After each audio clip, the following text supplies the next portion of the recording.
Hello, everybody. Welcome, welcome, welcome. Welcome into the events. While everyone's settling in, thank you for being here. Welcome to Book Passage Live events. My name is Nick. And on behalf of all of Book Passage, thank you for coming in today and supporting us. Even though you can't be in our physical stores right now, watching these lovely two speakers have a lovely conversation today, we appreciate that you made the time to stop by and support us. We appreciate everything that you do to support independent bookstores, frankly, any independent bookstore, regardless of where you are in the world, during this time. And we appreciate everything that you do for all of us going further. On that topic, remember that tonight we're talking about a book, and if you're interested in what it has to say, or if you're interested in reading it, remember that you can order it from us at bookpassage.com for shipping to anywhere in the United States, or for pickup if you happen to live close to our store. This is it for tonight, Divergent Minds, but we'll get into that later. Additionally, we are streaming now on YouTube. If you happen to be looking at the stream screen right now, just below on the right-hand side, I don't know if I'm flipped or not, but just below on the right-hand side of the stream, there's a little subscribe button. If you click that, turn it gray, you can be alerted every single time we go live. It's completely free to you. Maybe they'll ask you to make an account or something like that, but you probably have an account. So if you just click that for us. And on top of that, if you look to the right of the stream, there is a chat going live. If you have any questions for our author tonight, and you post a question into the chat, our producer will pull it out for you, and maybe our author will discuss it tonight. On top of that, just one last time, thank you for our continued support, and let me get to introducing our speakers tonight. Jenara Nerenberg, who is the author of our book tonight, Divergent Mind. This is it. Ooh, lovely, so good. This is the paperback release of the book, but nonetheless, we're going to have a lovely conversation tonight. Jenara Nerenberg comes to us from the Bay Area. In addition to this book, she's lectured widely on neuroscience. She's lectured on innovation and leadership. Her work has been published in New York Magazine, Fast Company, and interestingly, to Susan Cain's Quiet Revolution. That was quite a surprise for me to find out. That was very cool. On top of this, Jenara is a journalist. She is a workshop facilitator. She's a speaker and an event host for all manner of institutions, including the Stanford Graduate School of Business. In conversation tonight, we have Lulu Miller, co-host of Radiolab, co-founder of NPR's Invisibilia, and Peabody Award-winning science journalist. We are so excited to have the both of them with us here tonight. Let me hand it over to our authors. Welcome, Jenara. Welcome, Lulu. Thanks. Nice to see you. Hello. Well, yes, just thank you again, Book Passage, for having us. And as your official moderator of the evening, I cannot tell you how excited I am to talk about this book by Jenara. Congratulations, Jenara, on the virtual launch of the paper book. You're cheering out there in space. It is lonely to be an author in pandemic, but this is a huge moment. And I guess what I just wanted to say really quickly before I jump into my questions, in addition to thank you for the virtual people out there still coming to virtual events. It makes a difference. And supporting your local bookshops makes a really big difference, not just for the shops, but for the communities for which those shops hope to stay and return when we all go back to normal. But yeah, so this is such a special book. It doesn't actually, when I was thinking about how to describe it, it felt to me almost like a carton of Neapolitan ice cream, in that that it's like great and you want it in, you want to stay in there. And that in a certain way, it feels almost celebratory. And that you're getting three things, really, really widely. You're getting a little bit of a personal story. You're getting phenomenal reporting, not just out in the world today, but historical reporting, which is, I think, really hard to do well and really hard to do in such an engaging way. And then you're getting tools at the end. You actually gift the reader with some tools if they are someone who is realizing that they may be struggling with sensitivity, or have someone in their life or their company who might be having issues.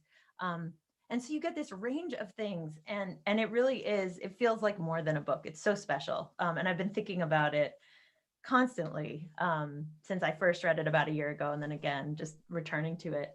But yeah, one of the things, and I hope this doesn't give away too much, but when I say celebratory, you have like what you say on the book jacket, and it's about the ways we talk about certain disorders, and you look into that. But what sneaks up on you is this kind of revelatory idea about how society at large is pathologizing sensitivity. Like how we pathologize, we make it a disorder, we make it something to be cured, we make it something wrong with you to be sensitive. And I think there's so many, the way that you talk about everything in that book with that angle is so exciting. And I think so many people who struggle with sensitivity, seeing this talked about in a new way alone will be a gift. So thank you. But to dive in, thank you, Lulu. I mean, this book is like, it's such an intellectual feat and journey with so many ideas, but like what was just the genesis for this journey for you? How did it all kick off for you? Oh, thank you, Lulu. That's such a sweet introduction. It means so much, so much. Thank you for capturing, the spirit of the book. And yeah, so the book, it really came about sort of at the junction, the intersection of my own personal journey and then my sort of professional interests. I usually start by telling people that I was always a very sensitive kid. That's just something that was a deep part of who I was. And I always heard that from sort of everyone around me.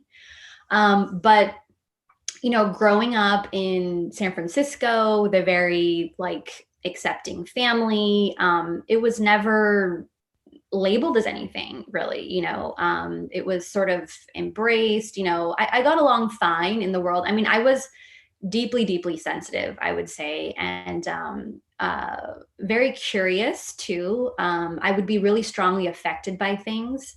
So I do remember having stronger emotions and responses to things than a lot of people around me. But again, my parents were able to kind of process that with me.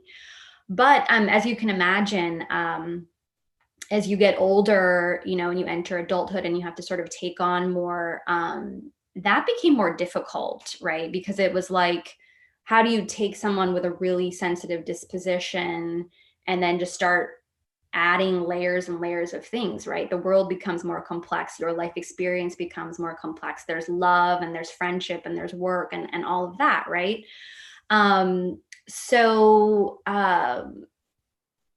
Yeah, so I'm trying to, it's been a while now since it all sort of came about in the context of something like autism and ADHD. I remember in college reading about this trait of high sensitivity. So that was sort of the first inkling, and that resonated, and I kind of followed that research. And then I studied at the Harvard School of Public Health. So I had this strong interest in science and society and that kind of thing. Knew I wanted to go into media. I became a journalist. I was a reporter in Asia. And then it was when I moved back to the US from Asia, after sort of, adjusting to life there. When it came time to coming back here, I just couldn't really function actually. And so I talk in the book about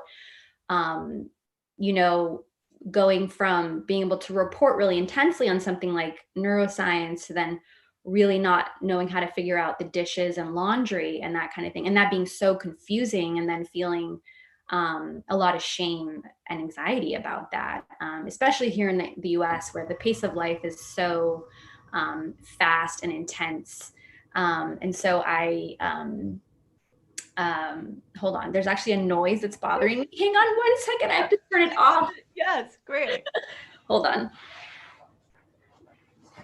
I'll fill the space for a second just to give even a little more context to people who are just tuning in. But one of the things that Jenara writes about in the book is looking at these, we'll get into this, not necessarily biological connections, but these behavioral connections between certain disorders like autism ADHD, high sensitivity, synesthesia, sort of a cluster of different disorders in which something is up with sensitivity. Right. And where maybe it's oversensitive, though, compared to what is a question. But you look at these fascinating connections between this kind of cluster of disorders. And in the book, you share this moment. I don't know how close together they were, but there's a moment with your daughter, and there's a moment where you read the word masking. And it just felt like there was this crystallization in your life. So I wonder if you can just share a little bit about those moments. Yes. So sorry, I had to just do this noise thing, which is a That's total. perfect. It was illustrative. It's like, I just could not like focus, so I had to like turn off that sensory input right there.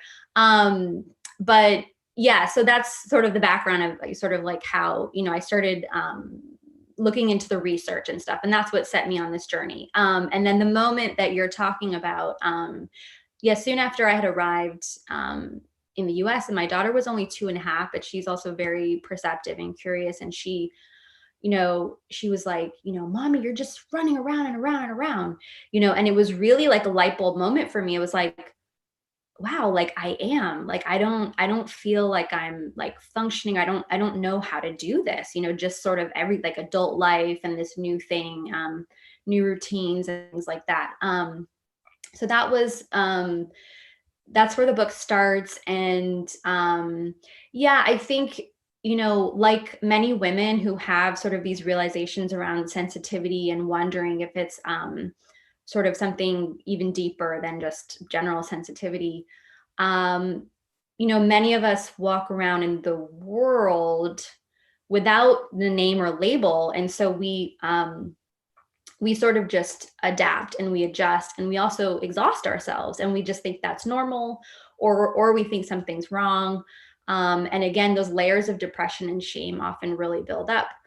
And so, I think in those early days, there was a lot of feeling like I was just walking around in the world, and I wouldn't call it, I didn't know it was like masking, but that's a common term we use sort of in the neurodiversity space around, feeling like you have to act normal, or you have to don a certain way of interacting, or there's certain things that you can't really talk about, because again, you don't realize there's a disconnect, or you don't realize that there's something up. So yeah. Yeah. So you sort of get this sense that, wait, is everything I've been feeling guilty about, I'm too oversensitive, I get depleted too easily, I overreact. You started to get this sense that actually maybe something deeper was going on, and you set out onto this reporting journey to try to contextualize that in history. And because we all like books, I was wondering if you would read, there are a few pages in here that are such a mind blower feat of writing and reporting. And I wonder if you would read the excerpt. I think it starts on page 28, and to set it up, I think it might be different in the paper book, but but to set it up, like, so you've talked about how, society's approaches to what we might call mental illness, but even maybe what we just might call abnormal behavior, what we might call madness, what we might call insanity, all these things, different things. How society's approach to treating that or dealing with that evolves over time. And in the 1700s, there's this moment of moral treatment, this little moment where, professionals thought like giving people light and windows and treating them like humans might be helpful. But then, a lot of this stuff got medicalized, and the hunt for a cure ramped up. And you track sensitivity in relation to this journey. So can you just read us for a few pages? Yeah, totally. Yeah. Thank you, Lulu. Thank you for the prompt. So I'll read for a few pages, some of the history and stuff. So between the early 1800s and early 1900s, quote, the everyday psychopathology of the masses was a burgeoning and protean market, especially among the swelling ranks of the affluent, and doctors, armed with the authority of the microscope and the pharmacy, had seized it. This is a quote from Gary Greenberg in The Book of Woe, the DSM and the Unmaking of Psychiatry. So at the same time, the idea that the transition to modernity was creating a rising incidence of mental disorder or insanity would occasionally crop up. Edward Jarvis, a physician in Massachusetts in 1872, began to speak and write on this, but it never gained much ground. The demise of moral treatment also coincided with a wave of new immigrants leaving Europe for the United States. The switch from moral treatment to what people were swayed to believe was hard science was led by William Hammond, the Surgeon General during the US Civil War, who claimed that insanity was definitely a brain disease. By the 1930s, it became illegal for the insane to marry in order to prevent their procreation. About 4,000 mentally ill patients were sterilized in the 1950s, around the same time as the first DSM debuted. So DSM is the Diagnostic and Statistical Manual of Mental Disorders. About 10,000 patients were still undergoing lobotomies for the treatment of mental illness. The medicalization of abnormal behavior, which became the field we now know as psychiatry, is thus a history laced with layers and layers of distant players. The pursuit of medicine as a career was not always prestigious. Only as the study of medicine became accepted and entrenched in the scientific fields did its prestige rise. So to begin to discuss human behavior, abnormalities, and so-called disorders within a medical framework was a bit like colonists arriving on new land to make their mark and a hefty profit. Academics, scientists, government officials, and business professionals got involved to essentially grab a piece of the market share. Greenberg writes, "Surely the doctors who insisted that homosexuality was a disease were not all bigots or prudes, nor are the doctors who today diagnose with hoarding disorder people who fill their homes with newspapers and empty pickle jars, but leave undiagnosed those who amass billions of dollars while other people starve, merely toadying to the wealthy. They don't mean to turn the suffering inflicted by our own peculiar institutions, the depression and anxiety spawned by the displacements of late capitalism and postmodernity into markets for a criminally avaricious pharmaceutical industry."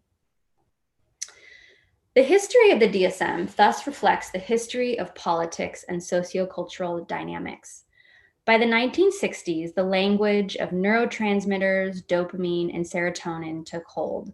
But as Greenberg notes, what seemed never to be in doubt as the doctors rushed from theory to theory was the idea that one brain chemical or another was the cause of mental suffering, just as one bacterium or another must be the cause of infection.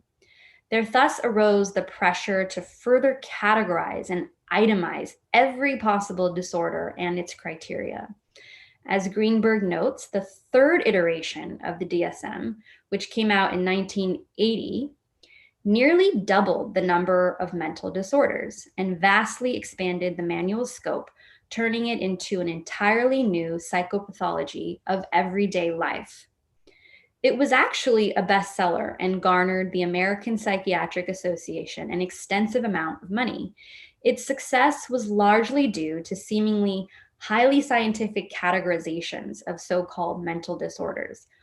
But those categorizations are fluid and changeable, from slave drapetomania in the 1850s, the mental illness that caused slaves to try to escape slavery, to homosexuality in the 1950s, to today's internet use disorder. The DSM is more like a catalog of current social ailments than scientific hardwired diseases. In Women in Madness, Phyllis Chester writes of what she calls psychiatric imperialism, whereby normal responses to trauma are methodically pathologized in science and medicine. At the time of the book's publication in 1972, few women were coming forward about gender biases in the study and practice of psychology. Chesler felt compelled to bring forward a conversation around gender, race, class, and medical ethics, because modern female psychology reflects a relatively powerless and deprived condition. That's a quote. Of sensitivity, she writes, many intrinsically valuable female traits, such as intuitiveness or compassion, have probably been developed through default or patriarchal imposed necessity, rather than through either biological predisposition or free choice. Female emotional talents must be viewed in terms of the overall price exacted by sexism. That's the end of that quote. Regardless of causation, of note here is that women's internal lives were barely acknowledged or considered. Did you want me to read the rest of it? Yeah. So Okay. yeah, the last you talk. I think we can skip over the ad hoc diagnosing. Yes. So then. Yeah, but keep going. I mean, we're getting great questions rolling in. Okay, good. We will get to these, but I think just land the plane on this because it's, okay. Yeah. All right. All right. So yeah, then I get in a little bit into like ad hoc diagnosing of like ADHD and bipolar and some of the overlaps. And then I pick up, so the DSM thus could be seen not as a final scientific document, but rather as an ethnographic study, an account of how human beings are responding to the state and conditions of the world. In some eras, conditions related to slavery and homosexuality have featured more prominently. In others, depression and anxiety have dominated. As the DSM evolves, we are likely to see more conditions or disorders related to what is happening in the natural world. Given the changes in land and ecosystems due to climate change and global warming, ecopsychology is already a budding field.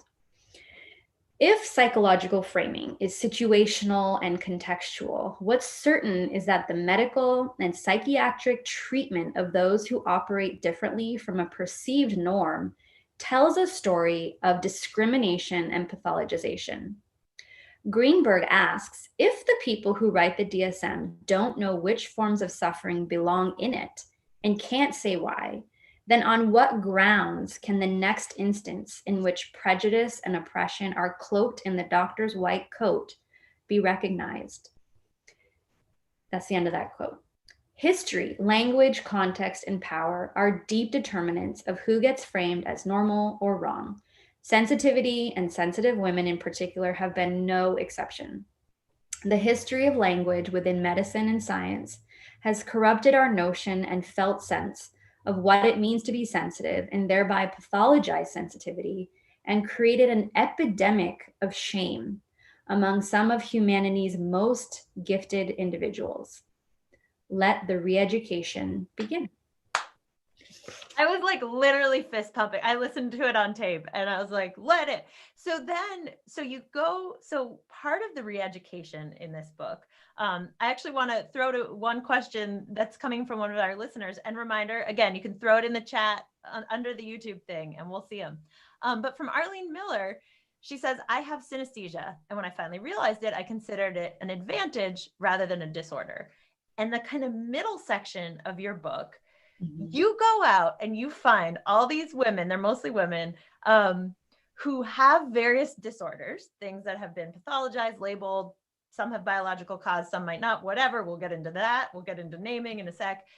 But the premise of the middle part is that you find all these badasses, I don't know if I can swear, bad bleeps, working in various fields. There's a synesthesia masseuse, there's a designer with, I forget if she has ADHD or autism. There's all these different women who kind of have innovated in these spectacular ways because of their sensitivity. And so I wondered, okay, first of all, how did you find them? Like, reporting, what was your process? Because you share, I mean, they're such great tales. And I guess wonder as a reporter, like, how did you do that? How did you find them? Yeah, that's a good question. Right. So, I mean, I love like people. I would say people are my special interest. And so as I was figuring out a lot of this stuff and doing research, I wanted to share and I wanted to connect with people and have conversations and stuff. So actually, I was in Berkeley at the time and started, this was like, I think 2016, 2017. I just held like an event, like I put up like a Facebook thing, and then I called that like the Neurodiversity Project, and it was like for people to come together and just sort of like share their experiences. And so it started there a little bit, I guess, just like I started opening up about what I was reading, started getting people together in rooms. That led to like one event after another. We started inviting authors in, and so we still do all these fun author events. So I think it started there. Definitely, Twitter is like this really interesting place, as I'm sure you know, Lulu. But the people who are engaged with neurodiversity are very active on Twitter as well. So a little bit of from there. I'm trying to think, like, I don't know. It sounds like you shown a beacon and created a space, and people came to you. Like it was through actual living and creating these events that you started to meet them. Yeah, I think it was, just like by creating community, you just like put things out on social media, you have events. I don't know. You just like when you're in the beginning of this kind of journey and you're trying to figure things out, you just go all out, right? So so yeah, and what, just for people who haven't read the book yet, can you give us like one or two, they don't need to be your favorites, but can you give us one or two examples of who you found and what they taught you? Sure. Well, yeah. So the book, does focus on women because there's, a history of gender bias and psychological research and medical research. And I look at, all of these various labels or diagnoses that have sensitivity at the core, and that includes, synesthesia, sensory processing disorder, autism, ADHD, and then the sort of umbrella trait of high sensitivity. But, interestingly, I think one of the most fascinating examples is Joel Salinas, who is a medical doctor. He's a physician. He was at Harvard Medical School and Massachusetts General Hospital. And he himself wrote a book. So he has synesthesia, multiple forms of synesthesia where, the senses get crossed. And what he focused on and what I found of particular interest was mirror touch synesthesia.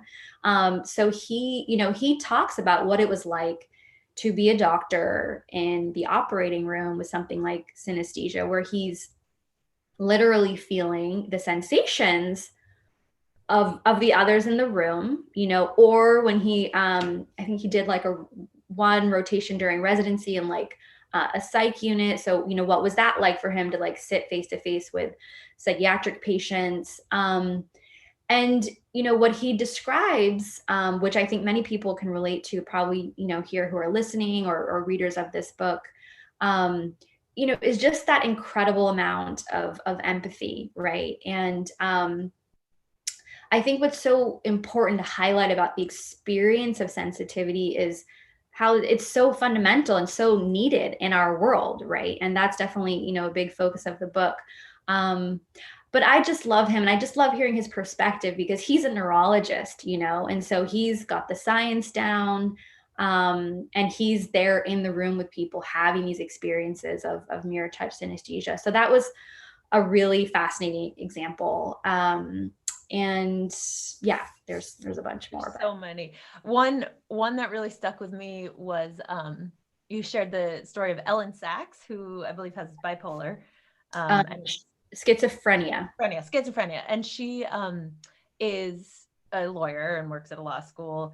And she innovated in this like brilliant legal way where I felt like she just revealed this giant blind spot that most people have. So she basically kind of set up these systems for how to have people basically have a team of her family and trusted confidants and counsel help make decisions when she was incapacitated. And she had that beautiful line that was basically like, you know, to feel empowered, people need to feel like they're the architects of their own life. And to just have your rights ripped away because you have an episode is so hard to deal with. And she found this in between spot, just like sitting there for all, you know, that I don't think a lawyer who isn't, well, maybe, but like probably someone who isn't dealing with many days feeling totally fine and then having moments where they don't trust themselves, and they can talk about that. And like, just, yeah, the book is chock full. I mean, it's such a book for designers, for creative people. I mean, it's just like chock full of all these really neat solutions. And yeah, can you also just share a little bit about the rooms, the what are they called? Snoozy. Oh, Snozelin. Yeah. Yeah. Yeah. Okay. I want to comment on Ellen for just a second, because I think that's really important. I think, so I talk about her in like the conclusion, because for me, my hope with this book and sort of just this larger movement where we like move away from pathologization is like, you know, creating a world where people really are free to be their true selves, you know, where any kind of label is not pathologized. But I mean, to really get real about that, right? And like, what do we need to do in our offices and our home environments and our friendships and things like, again, for me, growing up in the heart of San Francisco, like this was normal, you know, like I was surrounded by so many different types of characters every single day, you know, on the bus, on my way to school. That was my whole world, you know, like having these philosophical conversations with people on the bus who were also talking to themselves, you know, but again, it was normalized, right? So what does it take for us to spread that kind of energy or that dynamic where everyone has that freedom, right? So yeah, Ellen is a fantastic example of this. So you were asking about the Snozelin room. Yeah, so maybe just a quick moment on that, because Sure. it's just another like, this is what a heightened sensitivity can get. I mean, it's just the creativity, the flavors of design solutions. Like the book, yeah, that's just another fun one. Yeah, it is fun. So yeah, Snowzillion is like this design aesthetic that was mostly developed in the Netherlands for a variety of people, like with people with Alzheimer's, and then it became really effective for people who are autistic. And it's essentially these really like warm, sort of deep blue, like iridescent, glowing kind of lights that are really soothing to the senses. Yeah, so there have been pilots, you know, using this for different demographics. And I mean, it's funny because it's not that different from what you might see like in a club in San Francisco or New York City or something. So yeah, it would be cool to see that kind of design aesthetic elsewhere, but yeah. So yeah, some questions are coming in about like how to deal, you know, like actual tools of how to deal with overstimulation. We're going to get there. But here's a question I had, because this is something, so I'm interested as a reporter, I've been interested in disability and mental illness for a long time. And I've had journeys like with the disability community educating me and all that. So like one of my first steps was, oh, don't do inspiration porn. And that's the concept that, you know, every disability story has to end in some kind of like inspiring take that actually is in the service of able-bodied people feeling better. So that has been a lesson. And then what I'm thinking about right now, because this is something I know I'm doing in my own reporting a lot, is searching, like, I almost wonder about superpower porn, where it's like, does a disorder to merit our celebration or inclusion or just humane treatment, do we have to, as reporters, look for the benefit to society or look for like the heightened sensitivity in a positive way? And ground like baseline, it is so beautiful that this book does this so much, and I think that is a gift. But I do wonder, just like, I don't know, do you think about, is there a danger in having to have a disorder or a difference have some heightened like superpower or ability in our framing as journalists? Or I don't know, like, what do we do? Is that a thing we should watch, or what is that something you ever think about too? Yeah, I think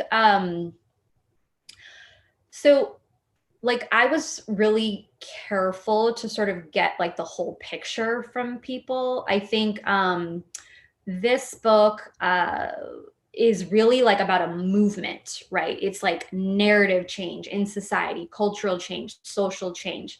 So that's sort of the angle where I'm coming from. And I do that through the language of science, because I think scientific research can be really empowering towards that end. But I think most of the people, as I was interviewing them, did tell me like 100%, this is a disability and it is just a difference, you know? And so I think it's important for people to hold those things side by side. And even in my own life, I mean, like moment to moment, you know, I mean, you saw me at the beginning, like I just couldn't function as soon as there was like this noise that probably like nobody else would notice. You know, that can definitely get in the way. That's just one example.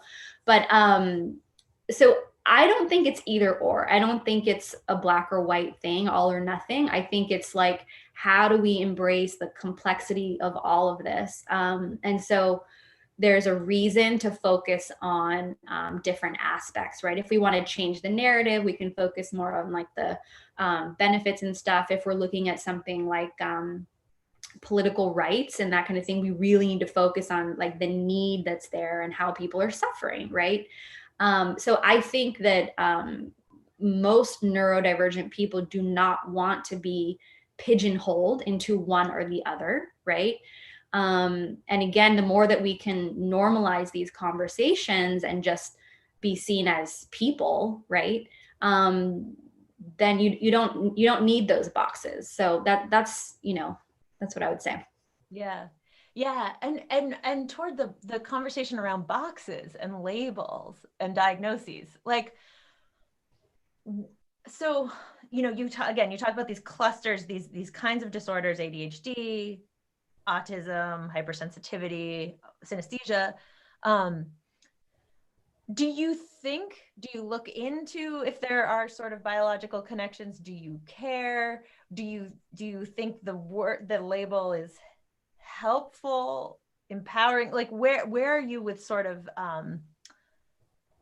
just how fluid the names are, or the relationship of the name to what's going on in the body, or if it's just a societal judgment? Like, where, I don't know, it's such a broad question, but have you had a journey with your sense of how labels even just play into treatment and people's understanding of themselves? Yes, Totally. It has been a journey. And I know that we were talking about that beforehand. So my perspective on like labels, diagnoses, all this stuff is like pretty nuanced. I see the utility in them for sure, especially in the beginning of people's journeys. I've seen that a lot. You know, people are like excited, they're pumped, they finally like found something that fits, and it becomes like everything.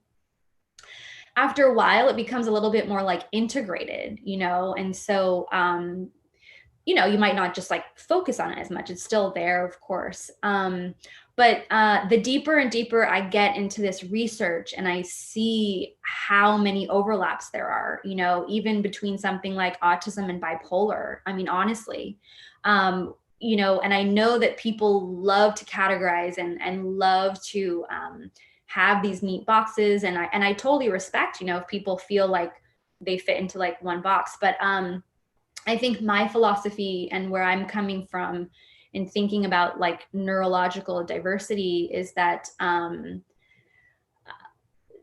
that these are human constructs. You know, we have decided what goes into what box, and we've sort of put the word there, when in reality, if you look at people's actual experiences, you could slot them into many different boxes. So I would say that I have found labels very empowering, but I don't think that they are that's not the end goal. Like, I just don't, that's not the end. I think it's sort of like a springboard. Yeah. And like I was saying earlier, I think the ultimate goal is for none of this to even matter, you know, that's truly how I feel. Yeah. Yeah. And just to move it out like an inch away from being so pathologized, so towards somewhere like accepting, maybe celebrating, that would be great. But just Yeah. but yeah, that's I think the reading I had you do, where that metaphor of the colonialists, the colonists, just on this vast unknown of all flavors of human experience, wanting to like put things in just different ways of being into boxes to make a money or gain some sense of control or make a career. And that's a metaphor that has really stuck with me. And you write this beautiful thing. What labels and diagnoses mean today is different from what they will mean 5 years from now, which will be different 20 years from now, because they are not static. Rather, they are floating concepts created by humans that morph and change over time. And all humans aren't evil. Like, and there might be great help within these proxies of, oh, we think these things go together and this is an effective treatment. But I do think, yeah, it's great to remember that maybe those things aren't as rigid, and that we may have really new understanding about not just what's going on, but how to treat it and how to live with it. And Yeah. So okay, I'm gonna turn to our listener questions. Yeah, I mean, okay, yeah. Well, the last question I have, and then some listeners will kind of, or they're not listeners, they're watchers, they're viewers, maybe they're listeners. They're chopping, they're not watching. But yeah, for now to kind of move into the tools section. For folks who might struggle with oversensitivity, you know, I definitely feel personally like when I was reading this, I just was flashing back to so many times, regardless of labels or where I fall, but like I was just flashing back to so many times I've told myself, you know, I am not cut out for this job. I'm not cut out for the job of being a journalist and being a part of a big team, just because there are like so many emotions and so many considerations. And as a reporter, the search for truth doesn't always align with the mission of kindness, and like how you square all, it's like this flood. And sometimes I feel like this shell privately at the end of the day. And that question of like, oh, you can't do this job, you know, like you're not cut out for it. You need to, you know, that is something that like keeps me up. It's a very real thing. And you reframe it so beautifully in the book, first by making the case that it's a skill, and that it's a value, but then you have a whole section on how the heck to deal with it in today's society, in today's work world. So like, can you share one of your favorite tools, one that you've come back to, that you've discovered, and that is just an actual thing to kind of help deal with how to manage the hypersensitivity, the sensitivity challenges? Yeah, totally. That's a great question. Thanks for sharing your experience. I can totally relate. um, yeah, I mean, I think honestly, one of my biggest tools has actually just been like communication. Like, I think it's so important since we are, you know, surrounded by people, whether it's our family members or our teammates, our colleagues.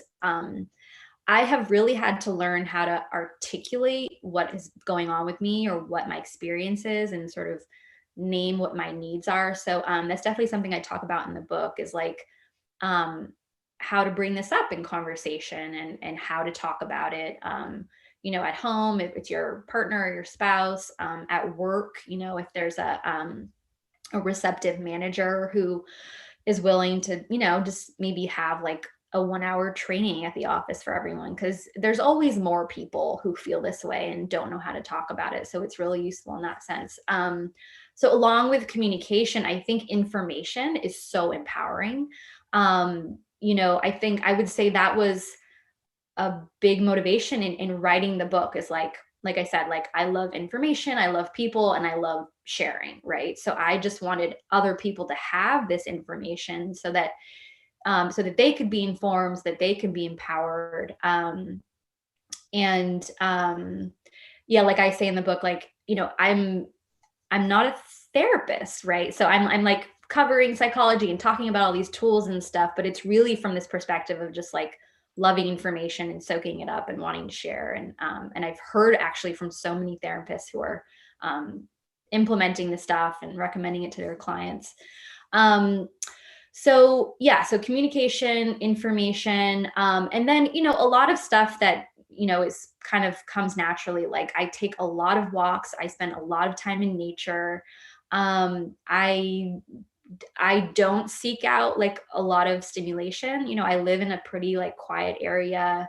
I have very close relationships with my family, with my friends. I am a writer, so I spend, you know, all my time with books and reading, and you know, I love interviewing people, so I host these author interviews.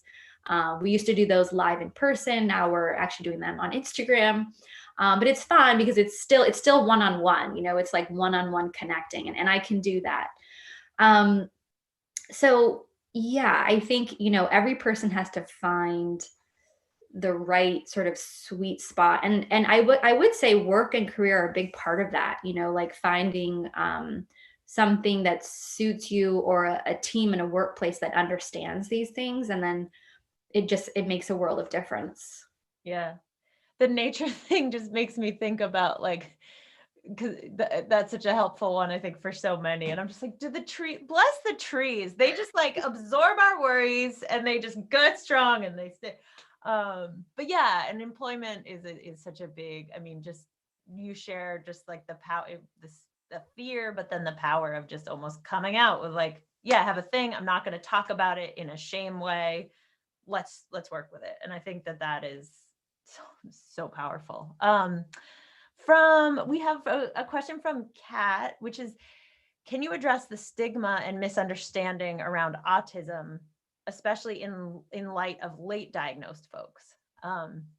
So yeah, go for that one. Yeah. Well, the stigma, there's a lot to say. So yeah, I mean, so you know, a big focus of the book is looking at you know, why we have outdated stereotypes. With something like autism, a lot of the early studies were done on men and boys. There wasn't much of a focus on adults to begin with, let alone adult women. So in the last, I would say, 5 to 10 years, we've seen just lots and lots of women being late diagnosed, you know, 30s, 40s, 50s, and up. And so I usually describe this like an onion. So, you know, someone will walk into a therapist's office complaining of something like depression and anxiety. And so a lot of therapists just stop there. It's so common, right? There's not a lot of like deeper probing, like, is this somehow related to like a sensory experience in the world? You know, is somebody's frustration or difficulties with certain work environments, does it actually have to do with something that is sensory related and causing more of a physiological response? And so essentially the autism essentially gets missed for a lot of women, because it just kind of stops at the depression and anxiety. A lot of women are misdiagnosed as bipolar or borderline personality disorder. And so the question was about stigma. So I think that's where this, like, the word neurodiversity comes in and is really helpful. You know, it's essentially just acknowledging the diversity of human brain makeups and moving away from thinking in terms of normal and abnormal. So for anyone who is navigating, you know, stigma or like, you know, coming out about, you know, perhaps being autistic, there's so much information out there now that's really empowering. You know, people can take my book and show their doctors or their psychiatrists, because there's just so much research and science in it. But it's a process. I would say it's a process of like growing comfortable in your own skin and then feeling comfortable talking to other people about it. And it takes time, but you'll get there. Yeah, they can come to the Neurodiversity Project. They can just hear people jamming out around ideas. You write also about how the book Neurotribes was a real helpful teacher, and there, yeah. And also on that, I mean, you talk about you talk about the misconception around people with autism not having emotions or not having feelings, and you just do like these lovely studies of, or just these kind of case studies of people who just, it's like they're having so much emotion, they're having so much sensitivity that the shutting down or the retreating is more about recouping. It's not about not feeling. And that, I think that's such a, and again, there's within autism, there's like so much neurodiversity and diversity of experience, but just to, you bust that myth right in the face. And I think that's really helpful. And I think that's such a really troubling one that's out there that I think a lot of people do believe. Yeah. Another interesting question from Jana was, what are your thoughts on how to deliver services and support and how to get them paid for? Because so many things in the DSM are problematic, and yet it's also the gateway to bill insurance and actually get support. So yeah, I mean, I don't know. Well, yeah, what are your feelings on that relationship? Like, let it lie because getting services are great and actually maybe the better. I mean, I don't know. What do you think about that connection? Yeah, it's a great question. I actually love this topic because I'm really excited actually about more therapists out there who are kind of embracing like the neurodiversity way of thinking. And I feature interviews with some of them in the book. And, they talk very openly about holding that tension, where they themselves are sort of forced to diagnose, they're looking at someone, but they themselves don't believe in the pathology paradigm. Or let's say they're sitting in a room with colleagues who are still operating in the pathology paradigm, and they kind of have to negotiate this like awareness and perspective, right?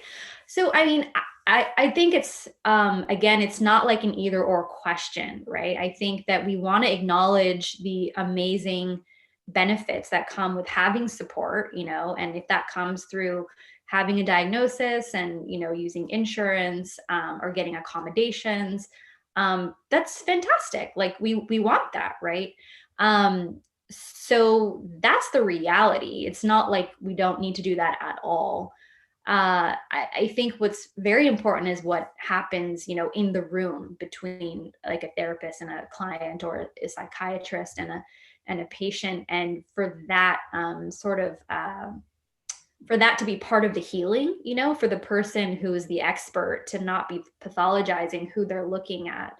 I think that's really powerful, and we're starting to see examples of that. Yeah. A question here from Rivi about young adults and young adults struggling with sensitivity, overstimulation. Do you have tips for them, like best tips for young adults struggling with this stuff? Because I do think, we've focused a little bit on workplace and how to talk to your colleagues and make room. Middle school's a different beast. Like, how's it going to go if are there, I don't know, are there any other tips that you might just throw in there of how to like be dealing with it at a time when arguably humanity is at its most vicious around you? Besides saying it gets better. Yeah, it does get better. Yeah, that's a good question.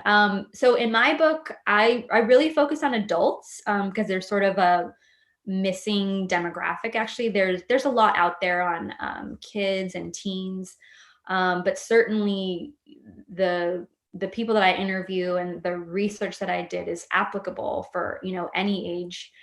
So the question is around like managing sensitivity. I mean, there's the usual stuff like, wearing noise canceling headphones and that kind of thing, and making sure that that's provided for at school, that it's okay at school, that it's not stigmatized, that's really important.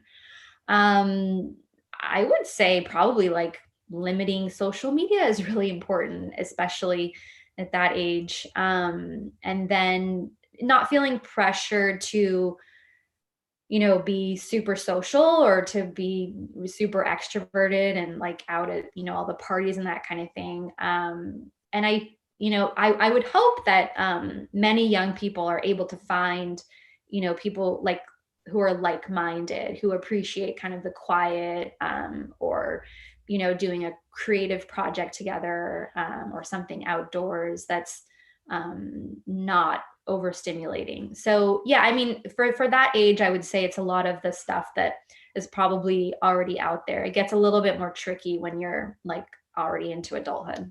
Yeah. Yes, I second the a good old fashioned social media fast can do numbers, because it is, social media is beautiful for connecting, disrupting bad power structures. Like, it is phenomenal. It can also be, yeah, really, it's just like the human is not wired to like naturally take in that much anxiety and in just content. And I think taking a break is like, I'd take a 2-week break, see how you feel, and you can always come back. All right, I think we got time for one last one. Oh gosh. Okay, so I'm gonna go with yeah, this is an interesting one. Okay, so I mean, can you say like for people with do people with one of these, this is from, I think this is from Book Passage. But yeah, do people with one of these issues generally have more than one? For example, synesthesia and central sensitivity, is there often crossover? Do they tend to be really siloed? What do you know about that? Yes, totally. So I talk about that a lot in the book, actually. So we know that people who are on the autism spectrum have a much higher rate of synesthesia, for example, which is fascinating. And then, it's funny, again, this is so arbitrary, but people used to think that you couldn't have autism and ADHD at the same time, which is kind of bizarre. Now it turns out like a lot of people are autistic and have ADHD. And then something like high sensitivity, or the highly sensitive person, HSP, which is a really well-researched sort of general trait. It's not considered a disorder. It's not in the DSM. But that experience of high sensitivity really does run through a lot of different labels and diagnoses that I talk about in the book. So there's so much overlap. Again, this points to this question of, why do we categorize? What is the need for it? Is it important? Maybe it is, maybe it's less so for some people. But yeah, the book is full of examples and tips and research on all of the above. So yeah. Great. Well, Jenara, thank you for writing this, for getting this new way of thinking about stuff down in a book. I know that it just feels like the beginning of a long journey, exciting journey with this stuff. And yeah, I really can't recommend this enough. We've got Book Passage Nick back. Thank you so much, Lulu, and thank you to everyone. Thank you very much, everybody, for coming out. Oh, am I still muted? Can everybody hear me? I can hear you. Oh, interesting. That was weird. Thank you, everybody, for coming on out. Everybody, the book is Divergent Mind. You can find it. Thank you. We're all holding it up here. The book is Divergent Mind. You can find it on our Book Passage website. If you look in the chat on YouTube, it is the pinned link. It'll take you right to the book. Once again, thank you for supporting us. And if you enjoyed these talks, be sure to subscribe and click the bell. And you know what? If you enjoyed this talk today, go ahead and click that thumbs up button. It actually really helps us game the YouTube algorithm. Thank you very much. Get these books out to everybody. One last time, thank you. Sure to have